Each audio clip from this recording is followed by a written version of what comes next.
नमस्कार दोस्तों, स्वागत है आपका मेरी कहानियों में। हमारी आज की कहानी है सारा और जतिन की, जो एक दूसरे से बहुत प्यार करने लगते हैं और फिर शादी के लिए अपने अपने माँ बाप को बताते हैं। लेकिन जतिन की एक नासमझी ने सब कुछ खत्म कर दिया। कहानी को पूरा ज़रूर सुनिएगा, तभी आपको कहानी समझ में आएगी। तो चलिए शुरू करते हैं इस कहानी को। सारा और जतिन एक कंपनी में ही जॉब करते थे। जतिन उस कंपनी में पहले से ही जॉब कर रहा था। जतिन उस कंपनी में मैनेजर की पोस्ट पे था और उसने ही सारा का इंटरव्यू लिया। सारा उसे एक ही नज़र में भा गई थी। सारा दिखने में बहुत ही खूबसूरत थी, जो उसे देखे तो देखता ही रह जाए। जतिन भी कम खूबसूरत नहीं था। धीरे धीरे जतिन की नज़दीकियाँ सारा की तरफ बढ़ने लगी और सारा भी उसकी तरफ आकर्षित होने लगी। कब एक दूसरे से प्यार कर बैठे उन्हें पता ही नहीं चला और साथ जीने मरने की कस्में भी खा ली।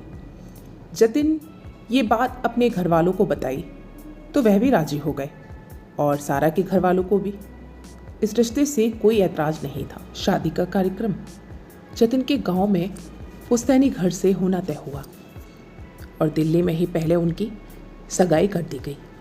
सब कुछ ठीक चल रहा था। कंपनी की तरफ से जतिन को विदेश जाने का मौका भी मिला था। जतिन ने सोच रखा था कि जैसे ही सारा के साथ उसकी शादी हो जाएगी वह वहीं पर शिफ्ट हो जाएगा, लेकिन होने को कुछ और ही मंजूर था। सगाई के बाद से ही सारा के साथ अजीब अजीब घटनाएं होने लगी। एक रात जब वे जतिन से बात कर रही थी तो उसे लगा उसके पीछे बहुत सारे लोग खड़े हुए हैं, जो सब उसे ही घूर घूर कर देख रहे हैं। लेकिन जैसे ही उसने पलट कर देखा वहाँ कोई नहीं था। उस रात उसने इस बात को अनदेखा कर दिया। लेकिन अगली रात भी जब वे फ़ोन पर बात कर रही थी, बात करते करते उसे प्यास लगी। उसने जग से ग्लास में पानी डाला और उसे पीने लगी। वह पानी खून में कब बदल गया उसे पता ही नहीं चला।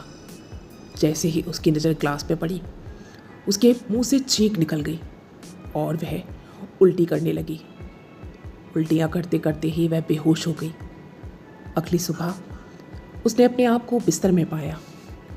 उसे समझ ही नहीं आ रहा था कि उसके साथ ऐसा क्यों हो रहा है। उसके साथ ऐसा कभी नहीं हुआ था। ऐसे ही हर रात उसके साथ कुछ ना कुछ होने लगा। कभी बहुत सारे लोगों की अचानक से फ़ोन पर रोने की आवाज़ आने लगती, तो कभी उसके कानों में शहनाइयाँ, ढोल नगाड़े बजने लगते। ऐसे ही धीरे धीरे सारा की तबीयत बहुत ज़्यादा खराब होने लगी। सारा के घर वालों और जतिन को तो कुछ समझ ही नहीं आ रहा था। लेकिन सारा की माँ को शक था कि हो सकता है सारा पर कोई ऊपरी साया हो। जब ये बात उन्होंने अपने पति और जतिन को बताई तो जतिन तो विश्वास करने को तैयार ही नहीं था, क्योंकि वह इन चीज़ों को नहीं मानता था और ना ही सारा के पिता। लेकिन सारा की माँ की जिद से उन्हें सारा को दिखाना ही पड़ा। वे जंगलों में सारा को एक अघोरी के पास लेकर गए। अघोरी ने जब सारा को छुआ तो उसे बहुत जोर का झटका लगा। उसने अपनी मंत्र शक्ति से पता लगाया कि आखिर सारा के साथ हुआ क्या है। जब उसने अपनी मंत्र शक्ति से पता लगाया कि सारा पर एक नहीं कई सारी आत्माओं का वास है, जब ये बात उस अघोरी ने सारा के पिता और माता को बताई तो जतिन तो विश्वास करने को तैयार ही नहीं था। उसने कहा ये सब बातें बकवास होती हैं और इतनी सारी आत्माओं का सारा से क्या वास था। तो अघोरी जतिन की इस बात पर उसे घूर घूर कर देखने लगा। अघोरी ने कहा सारा से नहीं, तुमसे है। ये सब जो हो रहा है जतिन, वो सिर्फ तुम्हारी वजह से हो रहा है। भूत प्रेतों की दुनिया का तुमने मजाक समझ रखा है।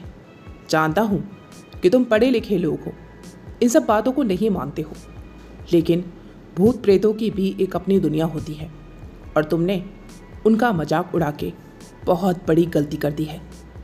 तब अघोरी ने एक कहानी सुनाना शुरू किया जो जतिन के गांव की थी। जतिन के गांव से पिछले 100 सालों से 13 नवंबर के दिन कोई बारात नहीं निकलती। ये बहुत पुरानी परंपरा है और इसे आज तक किसी ने नहीं तोड़ा। लेकिन जतिन ने इस परंपरा को तोड़ा, साथ ही उन बातों का मजाक भी बनाया कि तुम लोग आज भी अनपढ़ हो, चाहे कितना भी विकास हो, पढ़ लिख लो और इस वजह से तुम लोग आज भी इस गांव के कीचड़ में ही फंसे हो। मुझे देखो, मैं कहाँ से कहाँ आ गया और बहुत जल्द मैं शादी के बाद विदेश भी जाने वाला हूँ। गांव वालों ने जतिन को बहुत समझाया कि वह अपनी शादी की तारीख किसी और दिन रख ले, लेकिन जतिन ने किसी की एक ना सुनी। उन्होंने उसे बताया कि 13 नवंबर को इस गांव से किसी की शादी क्यों नहीं होती है। आज से 100 साल पहले 13 नवंबर के दिन इस गांव से एक बारात निकली थी। गांव में हर तरफ धूमधाम थी, लोग नाच रहे थे। जब लोग बस में सवार हुए, बस बारात लेकर जाने लगी तो बस का संतुलन रास्ते में ही बिगड़ गया और बस एक खाई में जा गिरी। हर तरफ चीर पुकार थी और खून खराबा था, जगह जगह मांस के टुकड़े थे। उस बस में 30 लोग सवार थे और वे सभी मर गए, जिसमें दूल्हा भी शामिल था। तभी से 13 नवंबर का दिन अशुभ माना जाने लगा। शादी तो क्या, इस दिन कोई भी गांव में शुभ काम भी नहीं करता था और ना ही किसी काम के लिए गांव से बाहर जाता था। अगर कोई भी इस दिन शुभ काम करता या गांव से बाहर जाने की कोशिश करता तो उनके साथ कुछ ना कुछ घटनाएं या ज़रूर बुरा होता था। जतिन ये सभी बातें जानता था और गांव की कहानी को भी जानता था, लेकिन वो इन सब बातों को और लोगों का अंधविश्वास ही समझता था। तभी जतिन बोला, मैं तो आज भी इस बात को अंधविश्वास ही मानता हूँ और आप भी ये सब फालतू की बातें ही कर रहे हैं ताकि आप लोग हम लोगों से पैसे ऐड सकें। जतिन के इतना बोलते ही अचानक से सारा हवा में उड़ने लगी। उसके बदन की एक एक हड्डियाँ हवा में ही चटकने लगी, जिसके चटकने की आवाज़ जतिन और सारा के माँ बाप तक को सुनाई दे रही थी। तभी अचानक से सारा के मुंह से कई सारे मर्दों की आवाज़ एक साथ गूंजने लगी, अब हम इसे लेने आए हैं और इसे लेकर ही जाएंगे। ये सब नज़ारा देखकर जतिन को अपनी आंखों पर विश्वास ही नहीं हो रहा था और वह अचानक से उस अघोरी के पैरों पर गिर पड़ा और अपने किए की माफ़ी मांगने लगा और अपनी सारा को बचाने के लिए अघोरी से विनती करने लगा। लेकिन अघोरी ने कहा, अब मैं तुम्हारी कोई मदद नहीं कर सकता क्योंकि ये एक आत्मा नहीं, कई सारी आत्माएं हैं। सारा को मैं तो क्या, कोई भी नहीं बचा सकता। देखते ही देखते सारा के मुंह और आंखों से खून निकलने लगा और उसकी मौत हो गई। सारा की मौत को देखकर जतिन तो जैसे पागल ही हो गया। सारा की मौत से जतिन को बहुत गहरा सदमा लगा था और वह पागल हो जाता है और अपने पागलपन में बस एक यही बात बोलता कि मुझसे बहुत बड़ी गलती हो गई, मेरी गलती की सज़ा सारा को क्यों, मेरी गलती की सज़ा मुझे दो। सोते बैठते बस जतिन यही बातें बोलता है, जिसकी वजह से आज भी वह पागल खाने में ही है और मरे हुए लोगों से सिर्फ और सिर्फ माफ़ी मांगता है।